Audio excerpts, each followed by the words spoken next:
تب اسرائیل کے سب قبیلے حبرون میں داؤد کے پاس آ کر کہنے لگے، دیکھ، ہم تیری ہڈی اور تیرا گوشت ہیں، اور گزرے زمانہ میں جب ساؤل ہمارا بادشاہ تھا تو ہی اسرائیلیوں کو لے جایا اور لے آیا کرتا تھا، اور خداوند نے تجھ سے کہا کہ تو میرے اسرائیلی لوگوں کی گلہ بانی کرے گا اور تو اسرائیل کا سردار ہوگا۔ غرض اسرائیل کے سب بزرگ حبرون میں بادشاہ کے پاس آئے، اور داؤد بادشاہ نے حبرون میں ان کے ساتھ خداوند کے حضور عہد باندھا، اور انہوں نے داؤد کو مسح کر کے اسرائیل کا بادشاہ بنایا۔ اور داؤد جب سلطنت کرنے لگا تو 30 برس کا تھا، اور اس نے 40 برس سلطنت کی۔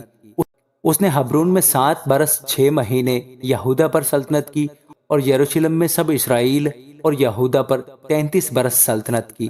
پھر بادشاہ اور اس کے لوگ یروشلم کے یبوسیوں پر جو اس ملک کے باشندے تھے چڑھائی کرنے لگے۔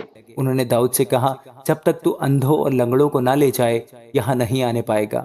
وہ سمجھتے تھے کہ داؤد یہاں نہیں آ سکتا، تو بھی داؤد نے سیون کا قلعہ لے لیا، وہی داؤد کا شہر ہے۔ اور داؤد نے اس دن کہا کہ جو کوئی یبوسیوں کو مارے وہ نالے کو جائے، اور ان لنگڑوں اور اندھوں کو مارے جن سے داؤد کے جی کو نفرت ہے، اسی لیے یہ کہاوت ہے کہ اندھے اور لنگڑے وہاں ہیں، سو وہ گھر میں نہیں آ سکتا۔ اور داؤد اسی قلعہ میں رہنے لگا، اور اس نے اس کا نام داؤد کا شہر رکھا۔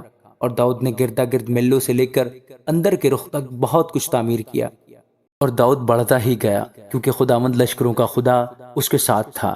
اور سور کے بادشاہ ہیرام نے ایلچیوں کو اور دیودار کی لکڑیوں اور بڑائیوں اور معماروں کو داؤد کے پاس بھیجا، اور انہوں نے داؤد کے لیے ایک محل بنایا۔ اور داؤد کو یقین ہوا کہ خداوند نے اسے اسرائیل کا بادشاہ بنا کر قیام بخشا، اور اس نے اس کی سلطنت کو اپنی قوم اسرائیل کی خاطر ممتاز کیا ہے۔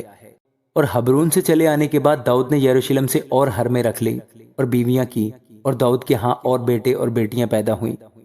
اور جو یروشلم میں اس کے ہاں پیدا ہوئے ان کے نام یہ ہیں: سموع اور سوباب اور ناتن اور سلیمان اور ابہار اور الیسو اور نفج اور یفی اور الیسما اور الیدہ اور الیفالت۔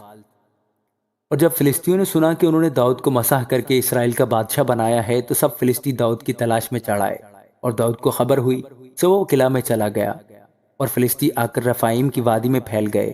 تب داؤد نے خداوند سے پوچھا، کیا میں فلسطینیوں کے مقابلہ کو جاؤں؟ کیا تو ان کو میرے ہاتھ میں کر دے گا؟